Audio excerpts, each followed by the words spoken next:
Golden Glue gets his Galio back on the bench. I'm not going to get a chance to play that one. Here we'll see if there's any divergence in the bans, because Xayah has been hitting it pretty often on the red side. And Swain will actually take its position this time around. Yeah, that's interesting because it's been an Olaf. Have been an Olaf, so there's going to be a couple different power picks up here by FlyQuest. Similar to their strategy last time around on red side where there were a lot of champs left up. C9 might want to ban one of them to stop themselves from giving up a double power pick. Instead, just going to get rid of the Sejuani. Actually, feeling like teams are prioritizing that over the Skarner and maybe even the Olaf if it's left up. There it is. Xayah, Olaf Wiggly.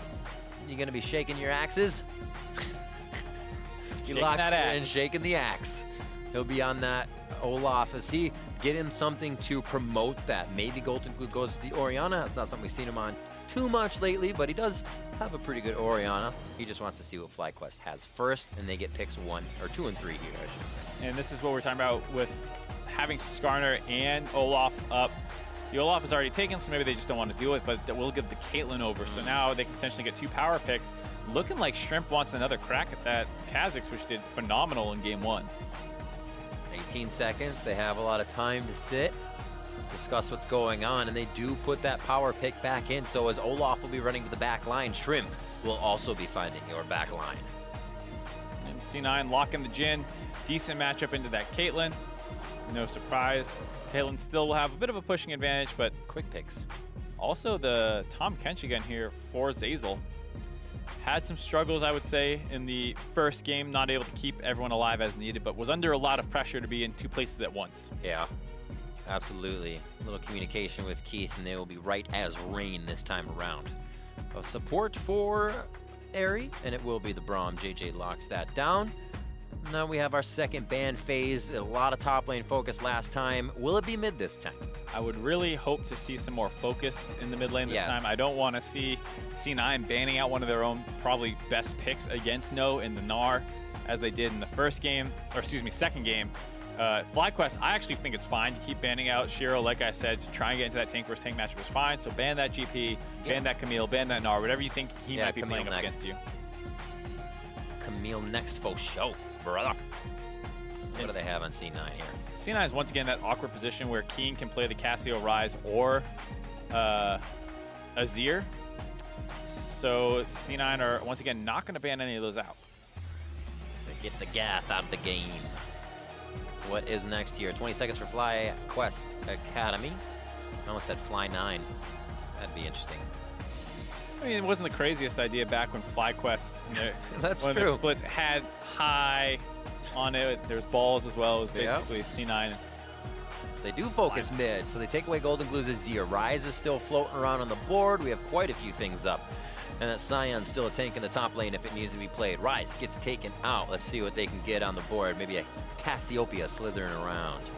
Yeah, not as many tank bans. Orin left up this time. Gnar left up this time. Who will get the counter pick for FlyQuest is the question. You got to think it's going to be Keen, feeling like he has a little bit more of a champion pool that can abuse a counter pick. Bring and the Maokai. Why not? A little surprised to see that with Sion. Oh, wait. Yeah, Sion is up. Orin was banned in the first rotation, so missed that one. But we'll have to see what they lock in here.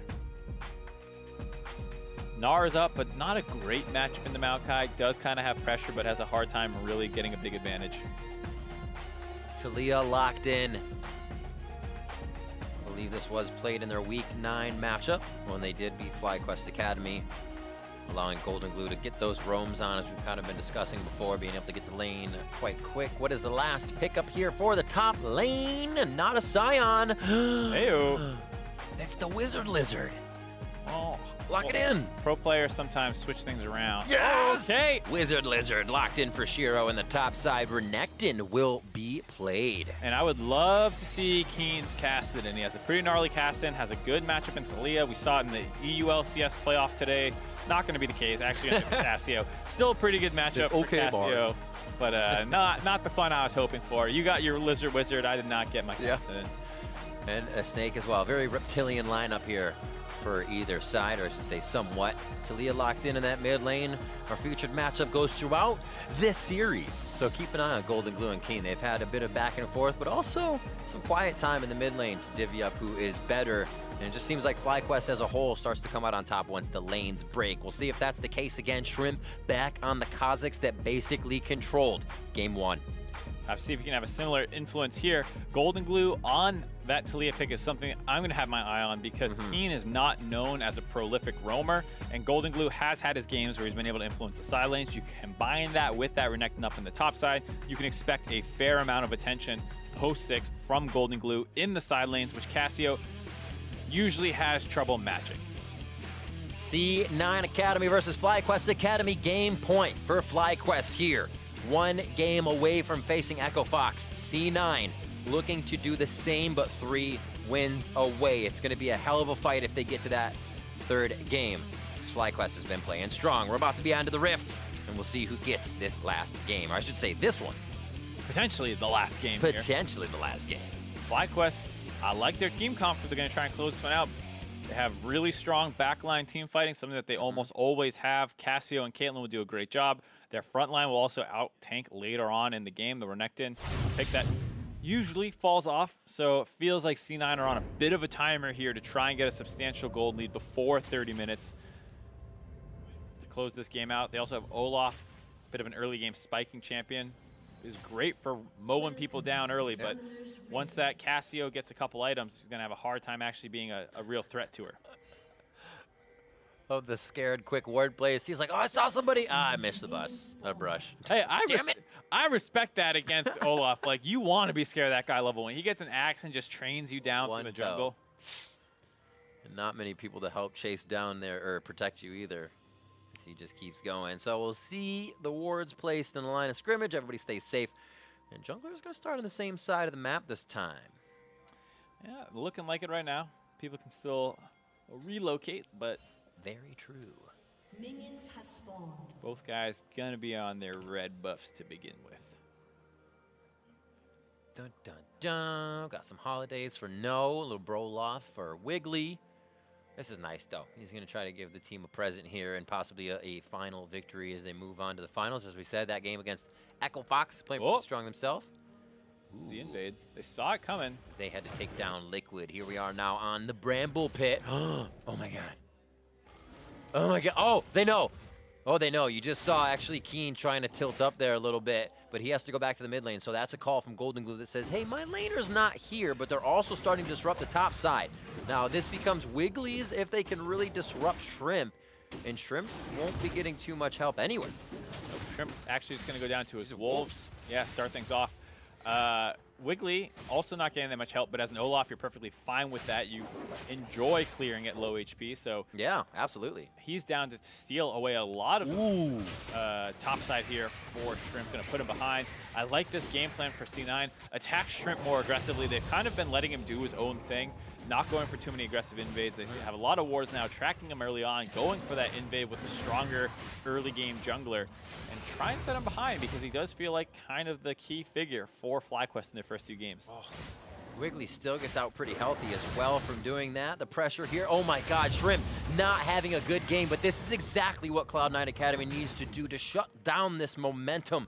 It's just short though on each of their engages. Wiggly did get red top side, however.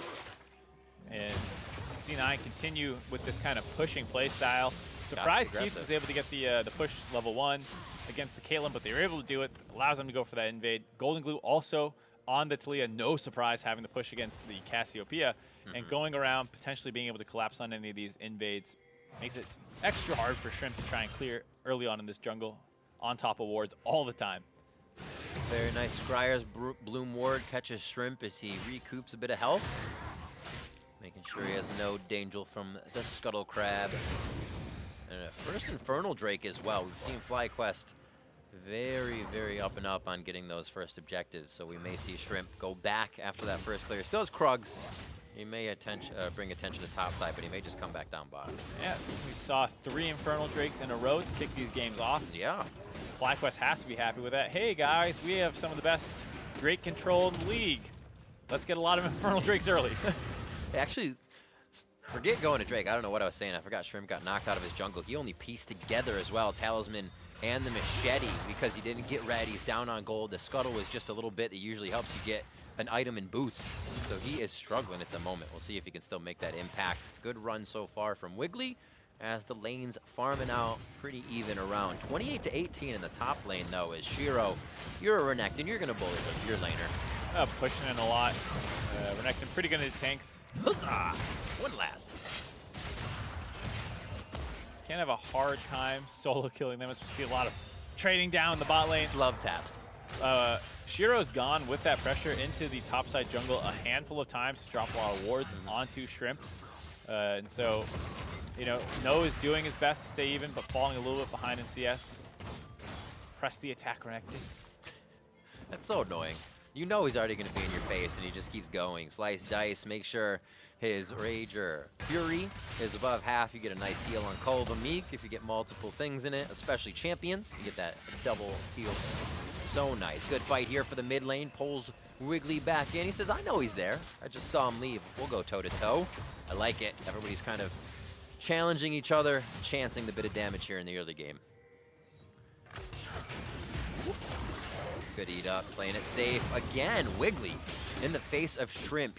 35, or 30 to 25, I should say. Shrimp's back for the Krugs area. Put him up to about that 25 area, so he is running around looking for resources right now. Luckily, his bot side is starting to respawn here. Yeah. And get some much needed gold back. But like I said, I really like this game plan by C9, changing things up, going a lot more for just jungle invades.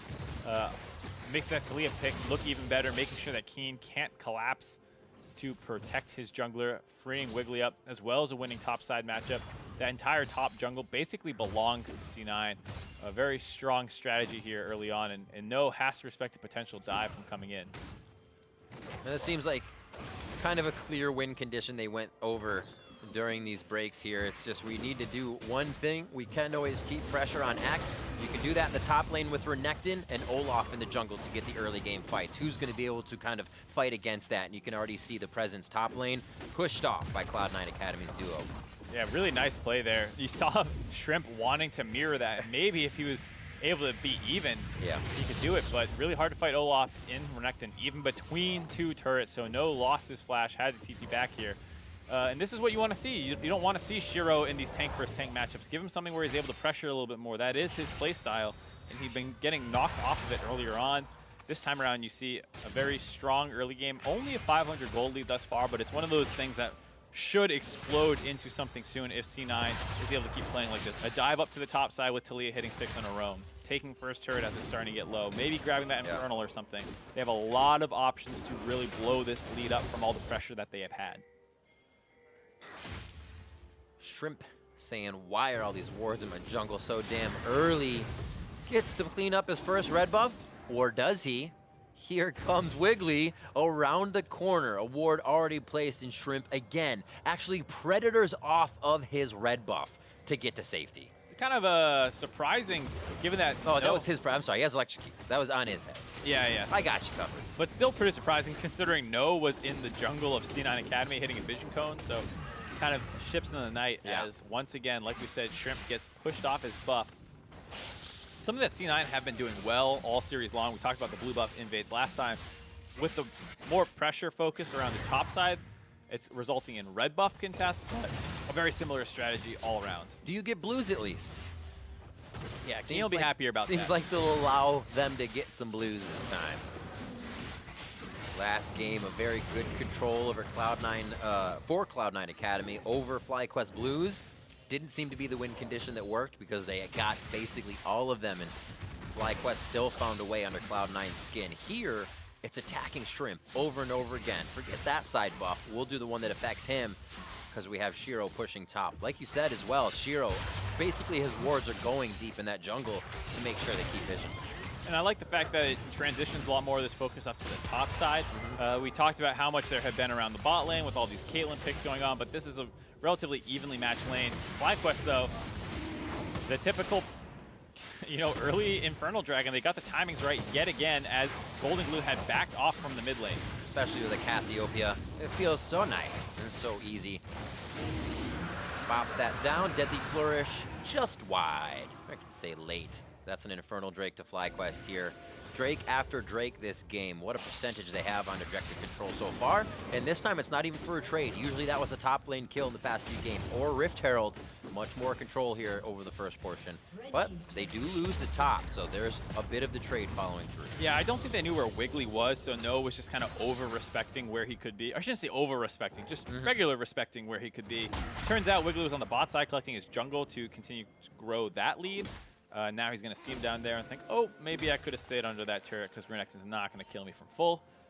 And Shiro here going for a little bit more aggressive of a build path as Wiggly looks for Shrimp. Going for the Tiamat first. Oh, now he's going the Black Cleaver. I was going to say Black Cleaver first is usually what you see against the tank, so I was a little surprised to not see that coming, but just wanted the auto attack reset and extra wave clear. Instant clear. Really building towards the strategy and then building for the game, or for the play style. Nice hits by JJ. Flash forward to get the slow on Airy. Also getting over that wall. Good damage. Can't shove him back. Yes, they can. The last shove gets it as Golden Glue holds his abilities perfectly. They spit JJ out into the death spot. A double kill for Golden Glue, and those are the roams we were looking for in previous games. And converting their top side pressure. They had TP advantage after No came back at level 5 or whatever that was. So instead of going for that bot lane play and potentially abusing that, they go for the TP, potentially down the bot lane. That was enough to scare them off there. It looked like No had actually canceled Shiro out, but Golden Glue still had the roam advantage as that Talia. And this is what we're talking about. Keen sometimes has struggle as a player matching roams. Cassio has troubles as a actual champion matching roams. And here, Airy and JJ just too far out of position as this big collapse comes in. Oof. Right over the wall. You think Airy's safe? Shove back. Yeah, Rivington actually just cancels that one out, but they had already had plenty of CC to finish off those bot lanes. Zazla gets a little low, but no way for Shrimp to get in there. And here we see, like I said, eventually there's going to be a big back-breaking play for C9. There it is, a 4K gold lead now, 10 minutes into the game. And how do they adjust to it as well? Can FlyQuest get there with adjustment before it gets to their base? We'll have to find out. Could be a long game. They do have that first Infernal, but Cloud9 finally activating the early game on their terms. In previous games, we saw FlyQuest 3, 4 bottom, 5 bottom, one after the other. And now C9 is going to get that Rift Herald. See if they can open up the map a little bit more. They've stopped getting the vision in for Wiggly here and lost track of Shrimp, so that may give him a way back in. But now they have to worry about what lane's going down next with this Herald. Yeah, I mean, Keith's going to move around the map. Golden Glue can move around the map. They have a lot of pick-off tools as well. If anyone gets caught too far forward, Wiggly can go for that chase down, and then the Rift Herald can come in to secure any objective. So C9 here in a very good position. It could be a bot lane dive, mid lane hit here. Kind of hard to dive a Braum. You have a Cassiopeia mid lane, though. Can't really rotate too fast. That turret bot lane's almost down. Cloud9 actually has quite a bit on their plate they can start to move FlyQuest around with. And that Rift Herald could be the start of it. Already, Shiro was just saying, don't even come up here anymore. I'm good. Help the other lanes, man. I'm just going to be a nuisance. You got to look at that Maokai pick again and wonder if that was the right choice at that point. C9 like to play with carry tops, or at least bruiser / carry tops. And the Scion was up, which is seen as a lot stronger of a laner than Maokai, and you wonder if they might be over-tunneled. Here we go, hold on. Whoa, maybe a mid-lane dive and a mid-lane take. Just the AoE is basically taking Drowned Shrimp from the ultimate of Shiro. He gets himself out safely. Oh, he's getting caught or mixed around there as he tries to tiptoe out of the fight. No makes himself apparent in there, but I don't think he wanted to do that at all. The Abyssal Voyage comes through as C9 had control over the bot side, and what I thought would happen bottom happens mid tenfold for C9. Oh boy, this snowball is in full effect here. Yeah. 5-0, almost perfect game thus far, minus that one Infernal Drake that had been taken down. 2 turrets now. Wow. Top and mid dropped. Like you said before, bot lane getting low. CS advantages across the board. Golden Glue just articulating what is next. You can see him speaking on the screen there as we watch this replay one more time. They don't see the turret there. It's just a dive. I mean, that's the nice thing about Rivington. That ultimate gets pretty tanky. Yeah. Pick off a lot of dives. Olaf as well, pretty far ahead at this point. So they almost could have dove No as well. Shiro has to back off. Like, but get away then from me. the Tom Kench comes in to cut off his escape. He's all alone here, nowhere for the bot lane for FlyQuest to collapse as well. Another kill going over to C9, and like I was saying with that Maokai pick, a weak early game kind of plays right into C9's game plan, it feels like FlyQuest has shown that they have great objective control and seemingly better team fighting. So C9 elect for the early game focus with the Olaf, Talia, and Rivington, and that Maokai kind of plays right into that. And I really wondered how Cloud9 would be able to shake off coming into this game, where their confidence was. A very strong first game. This one even stronger than the first game, but they had control, so they figure second game will be pretty good. We'll have early game. They did not. They're facing a FlyQuest that wants this win possibly more than C9, and now a fire has been lit under them here in Game 3, that game point. And it does not look like they want to lose at all. Oh no, they're going to make this go to Game 4 as best they Oh, can. yeah. That said, we've seen FlyQuest come back for some pretty big leads. True. Came back Just from today. 10K at like 25 minutes, but 2 games ago. yeah, this is a pretty substantial lead. And they are controlling the jungle. It's relentless, doing exactly what FlyQuest did when they had the lead. Predator smite. Smite you. Where are they going with this? It doesn't look like Golden Glue is going to be able to push too much, but single pressure being added to each lane just allows FlyQuest, or doesn't allow FlyQuest, I should say, to set anything up. They're dealing with just Golden Glue in mid with 2 members. Bot lane's being taken down as Dragon is still being hit up. These guys are multitasking like no tomorrow, and FlyQuest is kind of putting the next step in order. It's definitely one of those games where you just feel bad for the losing team. Yep. Pushed in at all 3 lanes. The jungler's not even pressuring any of them. He's just running around farming, getting further ahead of the enemy jungler. All the farm going over to C9 Academy. Shrimp doing his best to find it where he can, though. Grabbing a Gromp, which is all well and good. And sometimes there's a saving grace to these as well. You'll see Keen, who's kind of 1-0-4 and whatnot, but they've actually all fallen to the pressure that C9 is bringing across the map. Wiggly in the jungle, Golden Glue's roams here, really throwing FlyQuest Academy off balance to start things off. Still even in a bit of CS here, so you can see Keen on that Cassiopeia still being a very big problem in the late game. Cloud9 towards the top side of the map now that things are starting to get thinned out turret style, and they're going to get those wards pushed up. Where's the Baron? That's what C9's thinking. They already have A little early to the party. all 3 outers. They got the dragons. They already used the Rift Herald. Now they're like, well, what do we do? It's kind of like you get too fast for the game. This used to happen a lot when you had the double lane swap, 2 turret takedown, sometimes to the inhibitor.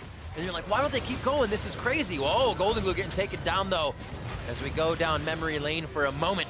And it looks like Shrimp may actually have a bad situation. I don't know what Wiggly actually wanted, but he said he was gonna die anyways. Let Shrimp go. I'm gonna focus another target. And it comes out for C9. Nature's Grasp hitting as Wiggly's Ragnarok wears off. He should be okay now. No, gets himself into a bad spot. Little too deep for the tree, and he is rooted and taken down. JJ now walking forward. I don't think they want to kind of pressure any of this as they keep losing members. Cloud9 looking great at 7-0. Yeah, we talk about how FlyQuest is a team that's willing to continue to look for fights, even from behind. That time, they wanted to use Shrimp's stealthy flank that he had been doing so well in Game 1 to find a weak member of C9. That time it was Golden Glue they're going to focus down, but he just doesn't have the damage. One more time. If he had one more item completed, if he wasn't quite so far behind, even just a Cutlass or something there, not able to do it, gets focused down. Dirk, excuse me, I meant not Cutlass. And Golden Glue ends up living. He knows he probably can't get away from the Olaf, so instead Flash is trying to finish off Golden Glue, but Zazel's there that time to keep him alive. Just barely gets out of range of the Maokai ultimate, and then that flash forward pulls No a little bit too far forward. He gets stunned up, rooted up, can't really go anywhere. 2 more kills for C9. Ouchies. But good things now for the C9 fans. 17 minutes in, 7-0. They're still waiting on the Baron to come up. And it looks like they're going to be going for even more. No, just a short way away from his turret could be enough of that distance. Flashes, everything in defense for the members that need to have those offensive capabilities. And No goes down after.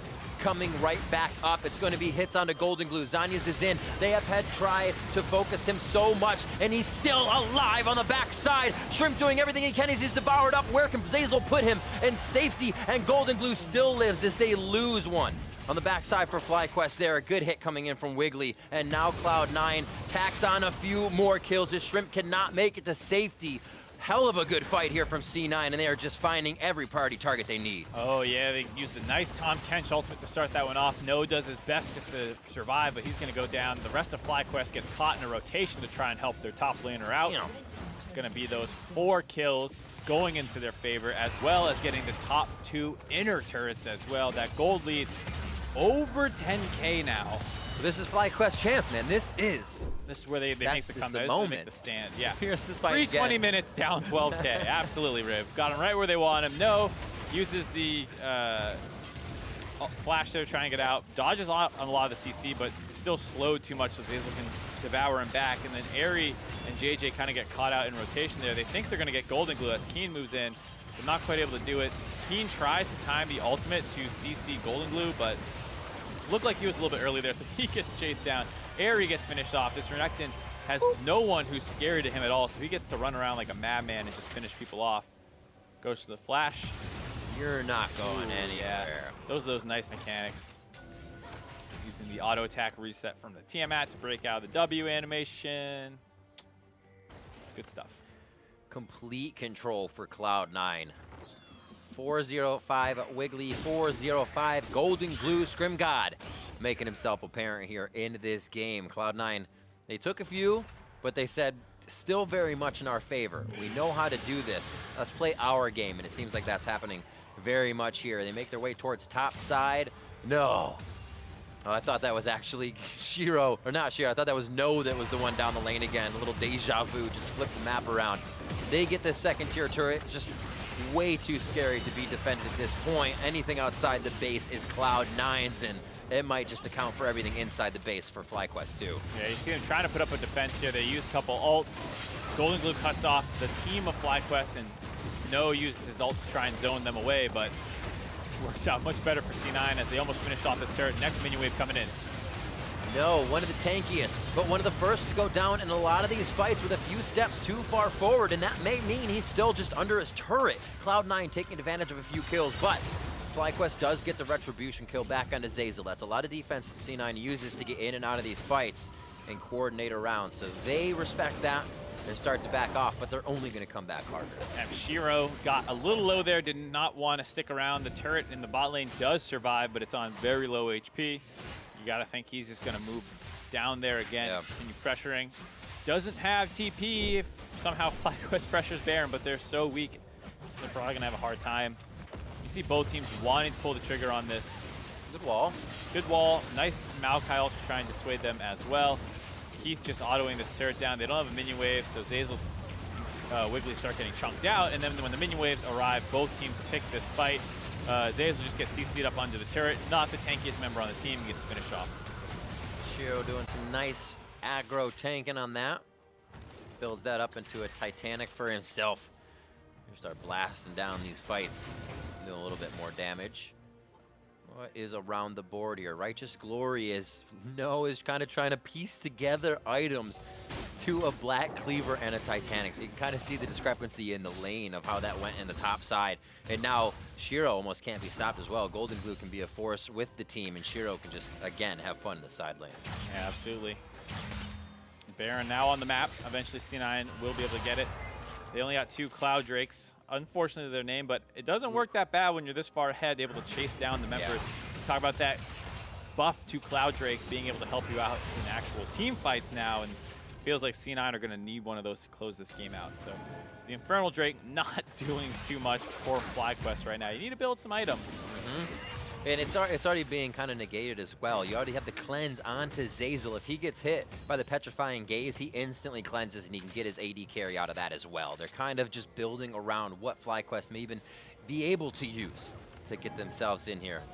And that kind of extra pocket cash is just catapulting C9 ahead here. As an extra pocket cash, they got bags of money that they're carrying around right now. Yeah, I wish I had that kind of pocket cash. Oh, here we go. That petty cash, what can they do with it here? Curtain call comes down, it's whipping left and right, everybody's dodging it. But Wiggly's still able to get that first kill onto JJ, his flash down. And it looks like Shrimp's gonna have to go the wrong way home. They're gonna chase him down for quite some time. Golden Glue says, how far do you think you can go? He says, oh, no. I'm gonna get out of here. Very nicely done, Houdini. Shrimp gets himself to safety. And worst of all, they saw it too. They show us on a board right at the very end and be like, yep, I got out this way. Got y'all. Womp, womp. No. No, no, no, no. Too far forward again, goes down, and those are the kind of fights you can engage on with your support, even with your AD carry being one of the first ones out of his belly, and they're going for the fight. Right to the front line is Shiro. Zeyzal goes down in the back as Keen is actually trying to get his hands dirty with that poison. But it looks like they're still trying to get themselves set up here to protect this bot side turret. C9 Academy continues to pull the trigger, but FlyQuest is finding a way to get back in these fights. Yeah, JJ trying to block the damage onto the turret, but he's gonna get dropped. Word. Got a little too far forward with that, but they get the answer kill on Shiro here, and now they can potentially chase down. Keen's left alive, and he's just kind of strong. That looks painful. Oh. Void spikes here from Shrimp could definitely do some damage. They got to watch out. Not a lot of work ground on that. So Golden Glue, 5 volleys all the way down the lane. It is alive, isn't it? A sliver of health. I think Golden Glue is looking to hang out. No, they're going to grab Blue. That should be Shiro's at some point. He'll probably just teleport down there and blow that down. Talk about the FlyQuest finding ways to hang on here. I mean, oh my word. It was a 12K gold lead, you know, 8 minutes ago. It's still 12K. They're finding some kills. They're getting a little bit stronger. I don't think there's any way FlyQuest is really coming back in this game, but you see the slight over-aggression by C9 really limiting their ability to win this game. Here it is again. So JJ walks forward desperately to try and keep this turret alive, and everyone kind of is like, yeah, just kill him. That's really easy. But Shiro just keeps walking forward after his minion waves die, doesn't realize the turret's on him, and just gets popped because he doesn't really have that many defensive stats. So Keen is able to chew right through him, a Cassio that's still relatively strong. So where do we pan out? Rabadon's in the hands of Keen, almost built up. That will be huge for him, but also if FlyQuest can get any grounds near objectives now, Cassiopeia destroys these things. They don't even have a mountain, they have Infernal, but still, it can get pretty disgusting. So any free time with an objective could be FlyQuest, but that's the problem. They have 0 free time. C9 has them scheduled for fights in every lane, just about coming up here, and they have to attend these meetings. Yep. Going to be able to get out there for Shrimp. And, you know, FlyQuest backline is actually in an okay spot. I think you would want Airy to have a little bit more damage there, and Keen needs to hit his power spike of his death cap, but he's relatively close, and if they can hold on for just a little bit longer, maybe they can start actually threatening some of these situations because they have a lot better backline and a lot better front line. And it's actually interesting builds here. Not the worst thing in the world, but now having Xurkies on Caitlyn hurts that passive headshot bring up. Going for the Tabis, saying, I am dying instantly. So much Bye, AP. JJ. Oh. I thought he was going to keep walking Yeah, forward there. yes. From what Noah and JJ have been doing, that seemed very plausible at that point. Keen, Saracen Brace is already down. That means he doesn't have the follow-up shield to come through. But they turn around. Wiggly going to be poisoned down to death. And he does fall. A quick ignite coming through from JJ. Zeyzal gets hit. The poison drops him as well as the fangs get sunk in by Keen. And here it goes again. Cloud9 Academy losing their footing at a 10,000 gold lead. I gotta tip my cap to Shrimp again. He is just so annoying on this Kazakh. It's crazy. You saw Zeyzal trying to port him and himself and Wiggly onto FlyQuest Academy's backline, and Shrimp just bumps into them and knocks them out of that teleport so they don't go anywhere. And then it kind of leaves Shiro and some of the other members alone. Watch this. One more. So Shrimp is just stealthing around. They have no idea he's coming. Wars they have too. And right as these guys are about to go in, boom, knocked out of it. That's they don't ridiculous. go. Golden Glue's left alone. They're trying to finish Keen off, but there's no extra damage here. And so Keen, his Seraph keeps him alive. Now Wiggly takes a really bad path and gets burned down by all the dots going on. Shiro does find the kill onto the Caitlyn because no one's helping protect him. But hey, they have 2 strong backline members. So Keen's able to find the other kill onto Zeyzal. Golden Glue got low. 2 more kills. The gold lead shrinking now from 12K, getting closer to 10. I want to say I wonder if we saw Wiggly kind of realize that that didn't go off because he ulted the moment he got out of Zeyzal's stomach. And he had to run a good, I don't know, let's say 10 yards. 10 Timos before he got into that fight. So, ooh, you can just see how on the edge of the seat they are to get these abilities to use whatever they can. Shrimp takes down the Infernal as this fight starts now. Everybody just used quite a bit in the last fight as JJ quite low. The third lick could have taken him in, but they are able to drop down Shiro first. That's a lot of the front end damage that the back line is trying to deny. And there's the Fangs. Are you kidding me? FlyQuest starts to turn the game, and it's a huge shot from Golden Glue. The fight now evens out once again. And the kills coming through for Key. these fights on a nice edge with any play that can come through when you're least expecting it. Potentially saving the game there Seriously. for Golden Gloop, being able to find the kill onto Keen. JJ did his damnedest as the support to keep him alive. Ends up just giving the double kill over. How are they even finding these? I mean, you got to look at that Infernal Dragon. The fact that FlyQuest understands the importance of this objective, and they do a good job stopping, you know, C9 from picking that fight while they were actually doing it. Now the objective's down, they have it, and it's just a straight 5v5 with a stronger tank front line. Great turn. Keen is also unfocused this entire fight, hitting multiple members at different times. Burns down people low. He gets a little overconfident, thinking he can continue to go. A late ult also by Wiggly. At that point was already going to die, and then Keen goes too far forward with that kind of aggression that is helping him out. But I'd rather see Keen keep playing aggressive than get deterred just because he went down one time there. We talked about those important item power spikes coming in. Keen did get his death cap prior to that fight. Yeah. Max stacks on Rod of Ages, has his Ceres. He's an extremely strong Cassiopeia right now, and Ares slowly working his way into relevance again this game. We know he has an amazing Caitlyn when he gets his items. Yeah. Having a tougher time this game, but the 0, 5, and 4 Maokai outliving the Renekton in a lot of these fights. What do you expect from the tank? He's got a good bit of bark on him there, and he's kind of survived the lane. Props to know is we saw Wiggly between those turrets. We saw multiple people between those top turrets between tier 1 and 2 for FlyQuest. And he was able to kind of weather that storm. You know, dying 5 times did happen, but that kind of relieved the pressure on the other side of the map, allowed Keen to do a little bit of work here. And now they can start to tack on what that work was. It's looking grim, and the gold is still 12,000, but somehow they are able to fight back, but not contest this. Yep, you see them starting that Baron off. Blue Trinket down to spot it at half HP. They're doing it pretty quickly here. Do they contest it? Wall goes down. They are looking for Shrimp. 3,700 HP. We got level 14 smites coming in on both sides. Over the wall! They steal the Baron! Can they get the resulting fight? That's going to be Zeyzal down already. Oh my god! They are going to start taking down the members of Cloud9, at least pushing them down into their own base. Mid's been routed. It's FlyQuest. They have Baron 30 minutes in. They also have 0 turrets for FlyQuest, so with that Baron buff and the one fight, they're going to start catapulting themselves back into this game. They were down 12K a couple minutes ago. It's down to 8, and it's going to keep dropping from here. The question that is on everybody's mind over and over, how do FlyQuest keep winning? It's a different strategy. It's just they just don't lose. And Cloud9 can't figure out a way to get around that now. The inhibitor turret goes down right across the map. They're the one with the inhibs almost open, and FlyQuest say, this one's still in our hands. Exactly like you were just saying, they just don't lose. The fact that JJ killed himself 10 minutes ago to keep that bot inhibitor up is so critical for how this game is playing out, because they don't have to worry about an inhibitor being taken in this trade. They don't have to worry about super creeps in the bot lane. They can focus on this one objective in the Baron.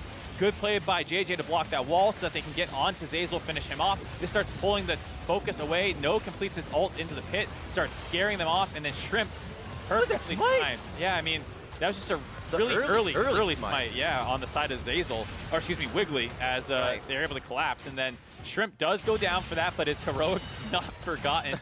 These kind of like small plays that keep his team in the game. I was about to say FlyQuest has to be careful about getting overconfident, because they are still very far behind in gold. And if C9 ever just finds one good engage onto Keen, this game's probably over, but they continue to not find that opportunity. And Keen now at 4 items, completing his Leandries, is in a great spot. Back and forth, damage goes down, Ace in the hole comes out. Not too much to go through there as we see the Sterix Gauge Rage coming through to deny a bit of that damage. And what a game coming in for FlyQuest, as well as for Shrimp, trying to sign off on why he deserves a seat at the Pantheon for this one. And still in and out of the bush. Them not knowing where Shrimp is means they have to give distance on the turret. Enough distance for FlyQuest to start adding up this global gold that they just rapidly dropped off the map. 5 turrets globally in that last few minutes. Yep, brings them to about 6,000 gold down, almost on the nose. Crazy. And with that double Infernal Dragon on a Cassio, who has a ton of AP already, and a Caitlyn, you got to think that they are in a fine spot, actually, for this portion of the game, as well as having a team comp that will win in team fights if they're able to protect their backline correctly. the onus is now kind of on C9 to stop this next Infernal Drake from going down. If they can get this one for themselves, they cut that advantage that FlyQuest has made, and they start equalizing a little bit here, which is crazy to say for a team that's up 6,000 gold. And this is, I think, this is one of the things here as we look at Golden Glue at 5-0-11. If they don't win, leads to that kind of, you hear, oh, he's kind of a choker. Is he though? Because he's always having these games when the team goes down, still able to try and do it in the mid lane. But you do have to find that W at the end. You got to figure out a way to use that 5-0-11 power, and right now they're struggling to do so. The initiation comes through. They're all in favor of FlyQuest right now. Aries still trying to get in to do the damage, knocked off on the right side. That was actually a wall from Golden Glue that sticks Shiro in a bad spot. The miscommunication is sending Cloud9 into chaos, and their HP bars to absolute zero. A few more shots to come through as they are just limping away from this fight. They try to get themselves in. Golden Glue now in a good spot as the curtain call comes down. If you can follow through, a Peacemaker to shut that one down as it is traded over with the Retribution kill onto JJ. But what a scramble FlyQuest is causing in this game for Cloud9. Yeah, but most importantly, the carries are alive for FlyQuest as well as Shrimp. They're going to be able to take this Infernal Dragon, so despite it being an even fight and a TP coming in from Shiro, maybe not. They stop that one. Too fast. Say not yet. It goes down way too quick. What a pace that FlyQuest has turned this game into. Cloud9 trying to keep up at this point after being in the lead. Here is this fight again. Just barely able to avoid this chase down by FlyQuest. You're going to see barely getting out here for the Olaf, using all his initiation tools to run away. Zeyzal having to QSS, flash, use his skin. Still will die, and then the refocus down onto Keith almost gets him right away. But this entire time, Golden Glue has been alive. People are kiting into a TaLiA here, so he's able to get a lot of damage down. And he gets CC'd up, punchback, has to use his Zhonya's here, but had his E out, so he got a lot of damage. And now Keith in a safe position, didn't actually die there, able to start picking off targets, finishing off JJ. Oh, scumbag Aerie. Yeah, I can understand Aerie not wanting to risk taking that bullet because they're able to grab the Infernal Drake off the back end of that. Keith, a ton of damage in that fight despite getting focused down a little bit. Gold lead stays about the same, getting a little bit closer still for FlyQuest, but now the triple Infernal Drake. No more will spawn, not only just because of time, but all three Infernals went to one team, so. See, it could have been another Cloud Drake for C9, but not happening. That Elder Drake on the board. I don't know if anybody really wants to pressure for that fight once it comes up. It could be scary for either team to have that go one way. Zhonya's now finished up for Golden Glue. He can kind of get himself into a scarier situation if that wall puts him there. And we see the Leandries now being finished up. I wondered what would happen with that build for Keen. He doesn't see the Zhonyas. He doesn't see the safety. He sees damage in a glass cannon build, and I love it. Well, in glass, he's the Rod of Age's health, but he's still going to get hit pretty hard. Yeah, I mean, he is a fairly tanky. Yeah. Because he has Seraphs, he has Rod of Ages, he has Leandries. It's like an old term. Yeah, think about it. It's a very tanky build for the Cassio, combined with the defensive tools of the Braum. Will probably do enough to keep him alive. C9 don't have great lockdown CC to insta-give somebody, so he still needs to make sure he doesn't get something like an empowered Renekton W off to hold him in place for a TaLiA shove or some kind of root from Jhin, but as long as you don't get locked in place and insta-give, I don't think they actually have the backline damage anymore to finish him off. Right. If Golden Glue and Keith aren't throwing their damage in as well. That's a good point. The insta-give this game. We definitely saw the supports with a few more items to prolong these fights, but Locket's out the gate. You have to stop that Jhin damage. You have to stop that Keen or Aerie damage. Wait, they initiate again. Shrimp doing a beautiful job, just disrupting. Then he can go back in. He doesn't want to be the main focus. He wants the team to get their damage in, and then he wants to find that kill. He wants to zero somebody out, and Cloud9 assesses that one nicely. They try to turn the fight around, and here over the wall comes Shiro. Throws down the ultimate, but he doesn't have an in. They've broken the fight too much. The traps go down, and now they're going to have to wait for Dominus to wear off and come back up for C9. Shrimp just around the corner says, here's a few fights for myself. A lockdown on, but they don't want it fully. They just keep taking down that Renekton, making this fight in their favor for Baron. And you see just how much damage Shrimp does now, even to Shiro, from being behind so long ago, and the Baron just melts to Cassio and Caitlyn. Disgusting. We knew it would happen if they got Casio to these late game objectives, and you don't have a moment to think about trying to take it again. Even a 7-2-9 Wiggly, who's been playing out of his mind, really, getting these fights. He was hitting Shrimp with every Arctic Assault last game to stop the Elastic Slingshots, but the sum of all the parts of FlyQuest are just way too much as it comes to this mid to late game. Yeah, you talked about Golden Glue and his role in this game, but I gotta say he did it admirably. He built them a massive lead, and then there were just a number of team fights where things were not executed on correctly. Zazel getting interrupted with Wiggly getting transported, and Wiggly taking a strange path. A couple other situations, such as the early smite by Wiggly, and you look at who has kind of cost them some of these situations in the game. I think you can point to multiple members of C9 Academy, but for the most part, Golden Glue has done his job. And there he gets the GA. This is huge. Noah's actually in the mid lane, clearing. FlyQuest actually overstepped their boundaries here. If they can get another kill back, it would actually be huge. Noah stops pushing mid, and they said, if we see the Maokai mid, why wouldn't we fight? As FlyQuest gets into some dirty ground there and gets himself into trouble. Yeah, big mistake there by FlyQuest Academy.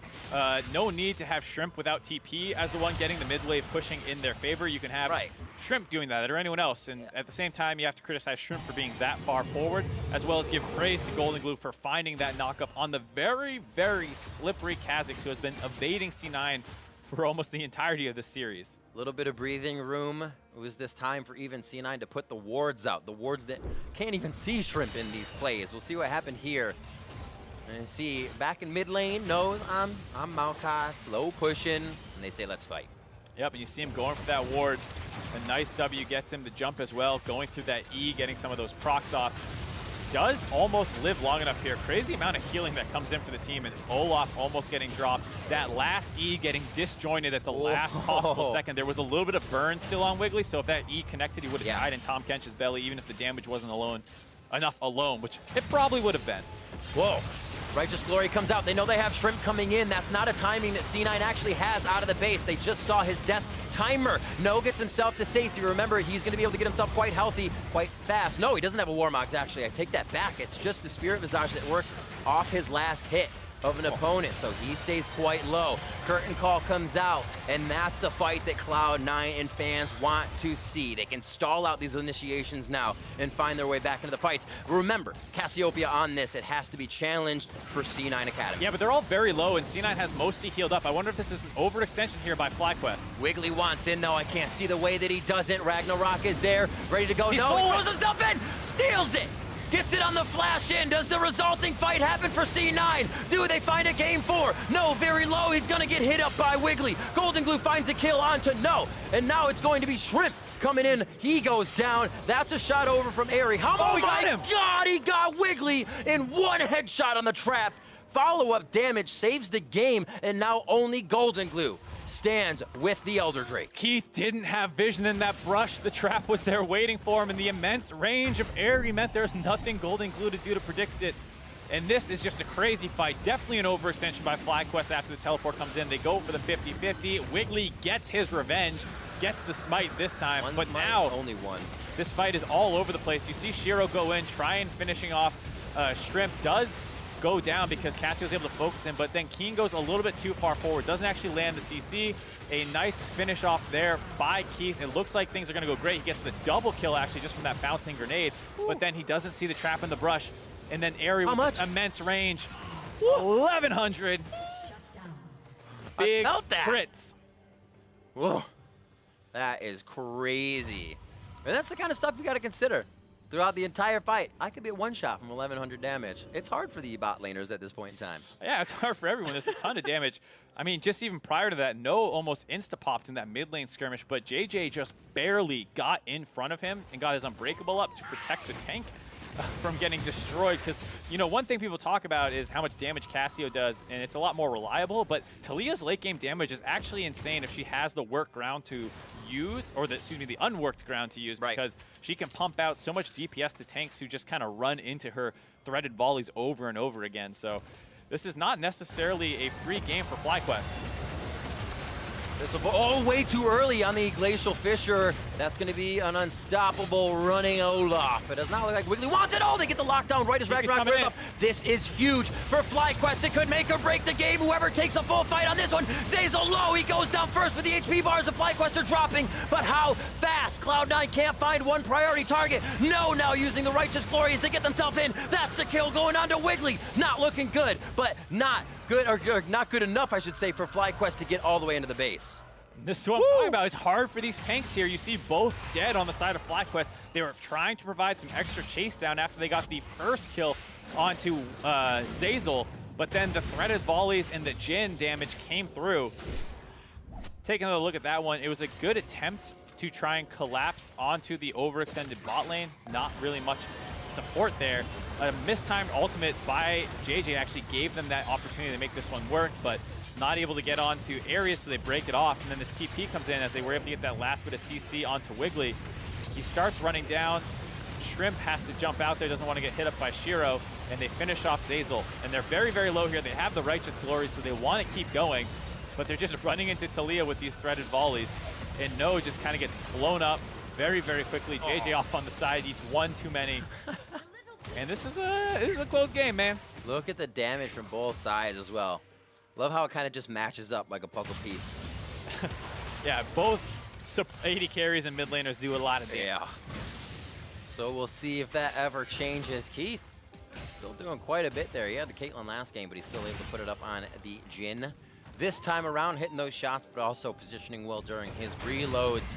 Can be a very tricky thing. A little bit of poke being used here, but it's really only love taps to start off, and not poke compositions coming out. Another fight possibly towards the mid lane. Yeah. There's Shrimp on the outside. Sees the ward, and they're going to say, okay, let's give him a little respect. So what's interesting this game, as opposed to some of the other ones, is we don't have a clear team that wants to 1-3-1 or 4-1 like we did when we had the Rise and some of these other champions in the last game. Both these team comps are going to do a fair amount of A-ramming because the Renekton split push is not threatening to the Maokai at this point, and the Maokai engage is super threatening to the four-man group. So the Renekton wants to be in position to match the Maokai because it doesn't have enough split push threat. So it's a lot of standing around mid lane trying to find skill shots, chunk damage out onto people, maybe a catch if they can get it, and kind of letting the side waves push on their own. Kind of like this Maokai pick coming in. I mean, it could have been really another tank, right? The Scion was still up, but I kind of like this pick in the sense that you can follow this guy up. You don't have to worry about too much. He didn't do too bad in the top lane, and now he can just kind of be whatever, be this tank. No, doesn't have to worry about too much. Yeah, I mean, it was a disastrous early game for the Maokai, exactly. So maybe you can criticize it there, but if FlyQuest is confident in their ability to get to late game, which they have done over and over again, it's hard to criticize a pick like the Maokai, who becomes such a fantastic frontliner. In a lot of ways, Scion still has extra tankiness compared to the Maokai, but Maokai trades it out for an extreme amount of reliability in his CC. Great blocks there. This is what they want. Cloud9 Academy saying we have the advantage of the game. He hasn't even spit him out yet. It looks like he's actually on a solo mission. Zeyzal goes down. Shiro's going to be in and out. Shrimp coming over from the side, uses the ultimate. He could go over on Golden Glue. That's going to be very close. That's the resurrection, though. He's just buying time for the team. He knew that was going to happen as they walk on the ground to try to get that zoning control over onto from Golden Glue here. This bot is being pressured in. C9 Academy has been kind of working that sixth man in the bot lane with their wave. That's got to be cleaned up by Shrimp, but how much damage can they do in the mid lane on the inhib? Going to be able to take this one down for free. That bot wave is being answered by Shrimp, who had recalled with that Baron buff to finish that off. The turret, I wonder how low it was, but that was a huge minion wave, so no surprise. FlyQuest lose their turret for that Baron buff again here. We have Elder coming up in 2 minutes. And just really over-aggressive by C9. You feel like they're getting a little desperate at this point. They see him going through a choke. They want to collapse, but the entirety of FlyQuest is still there, minus Shrimp. He's going to be able to get there just fine. So Zeyzal goes in alone. He gets chunked out. But then here's this chase down pattern again that we've seen multiple times where FlyQuest just don't quite find their way onto the actual important backline members of C9. And so Golden Glue is able to kite them out and do a ton of damage with Keith to stop the aggression and trade 1-for-1. Well, I guess not 1-for-1. They only got the Guardian Angel. Whoop. Got him. Is that a 4,000 damage headshot? That must be tripping. I didn't see that right? Someone tell me I didn't see that right. The bing, bang, boom. are set up and ready. 1 minute on Elder Drake, and now this requires a little preparation beforehand. You got to get the dominoes in place so they fall in your favor. Just don't knock any down early. Everything's got to be standing when the time comes. 28-18. Playing from a deficit the entire time of 12,000 gold. Now only 2,000 gold. FlyQuest look to march down the bot side. Baron minions are there, but still respecting the engage of C9. They've had this Maokai. Usually you have a composition of a Cassiopeia saying, we kite, we disengage, and then re-engage, but having No on the front line, able to do quite a bit of damage. Nature's Grass goes out. They're able to take the uncontested turret, just a bit of their top bit of HP.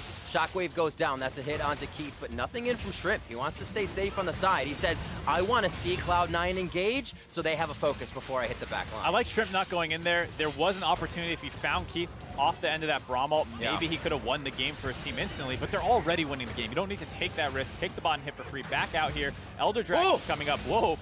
Wiggly. Say, boys. Gotta watch out. Really careful here, though, because C9 has 2 Elemental Dragons, and they have the first Elder Dragon. So if they get the second one, they get the massive bonus burn. I love this split from Shrimp. If it happened quicker for C9, they would have come in and had their back line right in his eyes. Now they have to fight for it.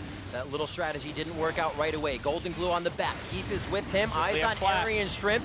3,100. Wiggly had to flash over to get himself. It's going to be Shrimps. That's 3 Infernals and an Elder. And that is Cloud9 starting to drop. Shiro to the top side. Fly is there. They have minions pressuring the bot side, which could result in a very big fight. The flash from Zazel to get away from the Winter's Bite. And it looks like the team will follow. They're going to let the minions do the work and follow up later. Shrimp very close. He's going to see 2. Play the stop the back game as he gets the hit in. And he gets all 3 members. Hops out of that one. And that is possibly going to be the Nexus turrets going down in favor of FlyQuest Academy. What an amazing game. The stops from Shrimp coming through. The Nexus turrets are falling. This has been an absurd series. Is it a sweep for FlyQuest Academy? Nobody thought it would happen. The Nexus down below half, and FlyQuest Academy are taking on Echo Fox.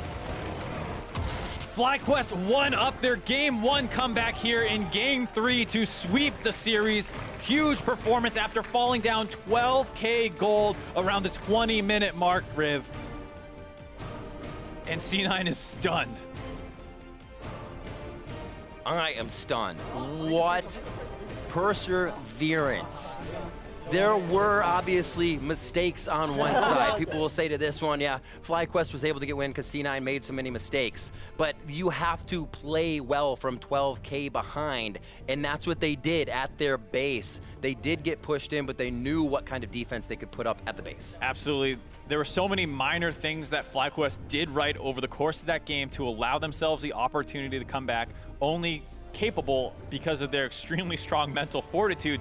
We talk about JJ killing himself in front of the bot inhibitor turret and how that denies Renekton from being able to potentially take an inhib on his own, and Maokai able to stall out in the bot lane then until they no longer have to worry about Renekton split push. Shrimp interrupting that Zazel ultimate to allow them to kill Wiggly, who then went a little too far forward. A lot of small things that, like I said, only went right because they still had their head in the game. Absolutely crazy stuff here. FlyQuest playing very strong, Cloud9 as well, finding the early game leads, finding the picks that they seemingly wanted in picks and bans, but weren't able to finalize any of those kills. And let's be honest, this is not the way you want to win games. You don't want to go 12K down. That is tough. But they know now that they can play from that situation pretty well. I think it's one of those things that you can look at and be very proud of, and you want to make some adjustments most likely heading into next week for the finals for FlyQuest here. But this is something that you generally don't see out of Academy level teams, this level of playing from behind and able to clinch out games where it looks like you are dead to rights. And you can kind of see what it meant to the players there for a moment. And not shaking hands wasn't disrespect at all, as Cloud9 was very shook about that game. They did not expect any of that to happen. And obviously, none of the guys sitting down meant any ill will to the side of FlyQuest. But that's just goes to show you how shook they are after that loss. It's one of those things where after the game, you don't even know what to think. So you're just kind of sitting there checking the stats. You're looking at like, what, like you just don't even know what you're doing because you can't believe it's over that quickly after what looked like, we're getting ready for Game 4. Holy moly. Well, let's dive in a little bit. We'll start with picks and bans here. Again, FlyQuest finding a way to get around what they needed and get what they needed in their hands, but also around this Cloud9 strategy of kind of saying they're going to play pretty aggressive and get onto Shrimp. Well, we need to make sure Shrimp can actually get out of that situation. I mean, I just love the way Cloud9 played this early game from, it was great. Not just in conceptualizing it, but the actual execution of it, where you pick a lot of winning matchups and pushing matchups, and then you go for this really early invade strategy with the Olaf, and then transition that into level 6 power spikes of diving a Maokai and pushing turrets down, and everything is going great, all according to plan. So, I mean, this draft looked great. I think one of the things you could probably criticize a little bit is maybe that Maokai blind pick, because it did set them so far behind, but then you saw the value of it later on, and FlyQuest is clearly a team that plays for late game. Absolutely. So let's dive right in. Cloud9 taking an early lead, and it's kind of just a reel here. C9 early was able to do a lot of what FlyQuest did, and it's like, let's pile people on. Why not? Let's get that advantage. Yep, they got their advantage in the top side already, able to have this TP threaten to come in. Actually doesn't even need it, as the roam alone was enough to take these kills in the bot lane. This is 2 kills that they get for themselves. This actually isn't when they get the bot turret. They already took the top turret. And then they keep making things happen. Shiro, with that immense amount of pressure in the top side, showing how strong he is at this portion of the game, tanks up the turret. They get 2 kills. He has to back off after tanking what feels like a billion tower shots here. Just barely able to stay alive, but then this is the bot lane with priority after that dive. They're able to join in as well. They collapse now to finish off No. And things look like they're going from bad to worse for FlyQuest. They lose all 3 turrets. This is literally at the time where you're like, man, this is one of those games where you're just like, feels bad, man. We can't do anything. They're popping up behind our turrets. There's nothing we can do.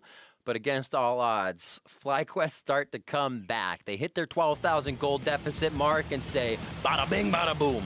And this is a replay from a different game with a Zach and a Sejuani. It is, but it's still very bada bing, bada boomish. Yeah, very much so. This is the Game 2 highlight. Here we go. Here's the Game 3 highlight, where Shrimp is able to wrap around the backside. There's just some miscommunication as Zeyzal's over the wall. He's getting focused down. That probably causes people to lose some focus on the Baron. You see the smite steal come in there by Shrimp. He steals that one. He dies. They kill Zeyzal. They collapse down for 1 more kill, I think. And that was with like a 12K gold deficit, 10K gold deficit potentially. So they slowly start having a number of things break their way to come back. Yeah, but that forces you into doing other things. Sometimes they work in your favor. We go down to the Elder Drake timing of the game with C9 responding in their fashion. Big props to Wiggly here for trying to make the plays. But like I said, these guys were forced into these plays at this point. Yeah, and it's a situation where FlyQuest are getting a little greedy here, and they almost throw the game back themselves. Wiggly gets this steal. Shiro's wrapping around the backside. FlyQuest have no way out but to fight, so they take it. And the one thing that they don't ever do is get onto Airy. He stays mostly untouched. Keen and JJ drop here, but Shrimp is going to go down as well. It looks like a potential 1v3, but Airy finishes off Wiggly, and then Keith steps on this trap.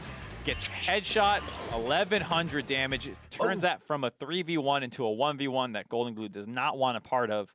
No. And we see that that leads to another stall-out situation, and FlyQuest keep getting more items, and their tanks start getting tankier, and it gets really hard to win from there. I think the impressive thing this game is we saw once that Righteous Glory came out, No had no trouble continuously going forward, saying we might be behind 10K, 6K now, but you know what? The disruption that Shrimp causes, and then I can cause coming in as Maokai, just really allowed FlyQuest to ultimately close out the game here as our end game replay.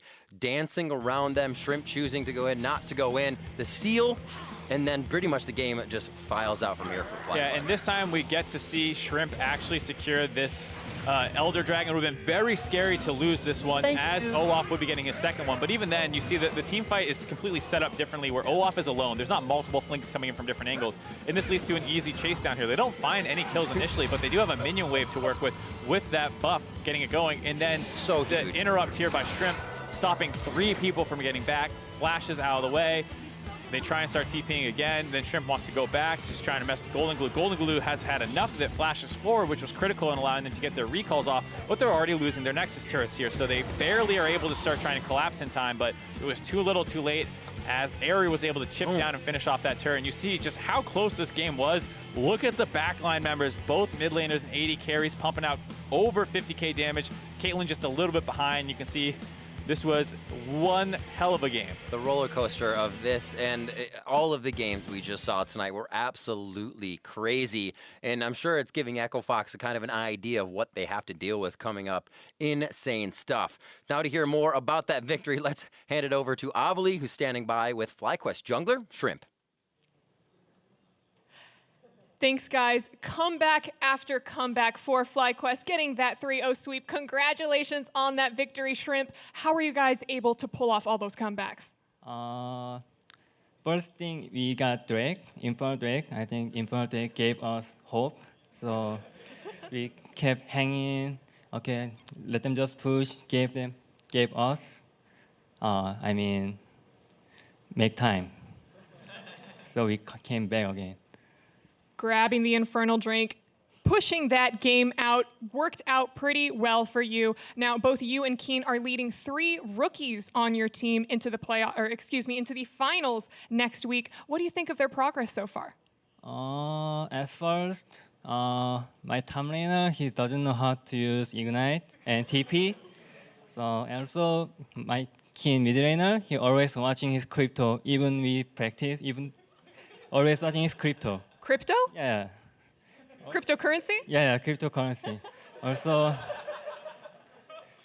my AD carry Terry, he always looking for eager. So JJ, he's always window shopping and free die. So at first, but now we fixed all. Now we good. Okay, so it sounds like you have a little bit of dirt on all your teammates, but what about you? What do you do? I was bad sleep schedule. I had bad schedule, and I was tilted easily because I didn't sleep well. So, okay, I have to change my sleep schedule. So I try to do that. Also now, I never tilt. Tilt-proof by sleeping. Take notes, ladies and gentlemen. Well, Shrimp, you go against Odd Orange and Echo Fox next week. What are your thoughts on them? I told him 1 week ago, hey, Orange, I want you to win against TLAs, and I want to win against C9, so we can meet finals. So I'm really excited against him, and we're gonna win anyway. Amazing. We are all anticipating that matchup. Congratulations again on your victory. And for more on the game, let's go back to the casters.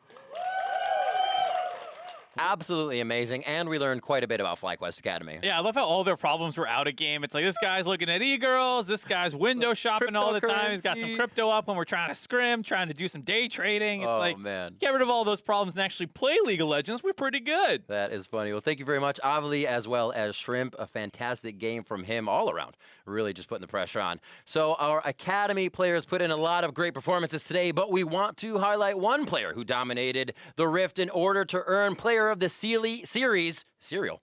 And today that person was Shrimp. He locked it down. Absolutely crazy play. We just got to hear from him and kind of how he righted his own gameplay and what that did for the team here. And showed a lot of different styles doing it too. Game 1 and Game 3 on that Kha'Zix, being able to find the back line to scare the carries away from the front line. And then in the Zac game, Monster engages, always finding different people to kidnap back to his team. Sometimes it was the tank, sometimes it was the carries. And then that third game as well, not just with the engages and kills, less so this time, but more on the objective control again. The fact that FlyQuest always has more dragons than their opponents, and it always feels like they get the right ones too. They got all the Infernals that game and were able to come back. And we'll now see, not a Shellfish jungler. We see Kha'Zix, Zac, and Kha'Zix really putting a lot of pressure forward for the team. And I think one of the most impressive things that Echo Fox would have to look out for is that these guys initiate without care. There's kind of a relentless initiation that they have. Absolutely, and it feels especially scary when it's coming from a team who's from behind, where they're 3K down, they're probably going to let us like walk up and siege this turret, and it's like, no, if you dare come on our side of the map, we're pulling the trigger. And they did every time. But to hear more about that victory, let's hand it over to Avli, who's standing by with FlyQuest support. JJ.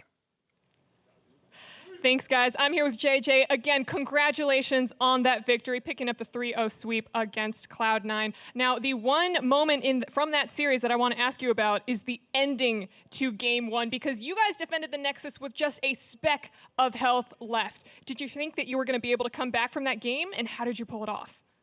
Well, when they were starting to hit our Nexus, I was getting a little worried, but I knew that as long as I Braum shielded Caitlyn, I would be okay. and I panicked for a second because I shielded, and then he flashed to try to hit the Nexus, but then I also followed Flash, and I think the Nexus ended up living with like 10 HP, so I was like a big like whew moment. But yeah, after that, I think it was really hard for them to push because we had Veigar with like 2,000 AP, and he could one-shot anyone. So as long as we just hung out near our inhibs and Nexus, we were okay. Because the main thing I was worried about was they could TK ulti or TP. So I was literally just like standing around our Nexus, like, please don't do any of that stuff. And I'm just going to sit here and with my shield and block any damage that comes. So yeah. What did you think of Cloud9's decision-making in that fight? Because it looked like they tunneled pretty hard onto the Nexus rather than going for you guys. Yeah, so I think in the same situation, I might have done the same thing. Our Nexus did end up with like 10 HP only, or I don't know exactly what it was, but it was really, really low. So I think those kind of moments, you don't get to practice a lot in scrims because scrims don't go this late and they're not this intense. So it was a like spur of the moment call from them, and it ended up not working out. Now you guys do have a multilingual team, multilingual players on FlyQuest Academy. How does communication work out in intense situations like these?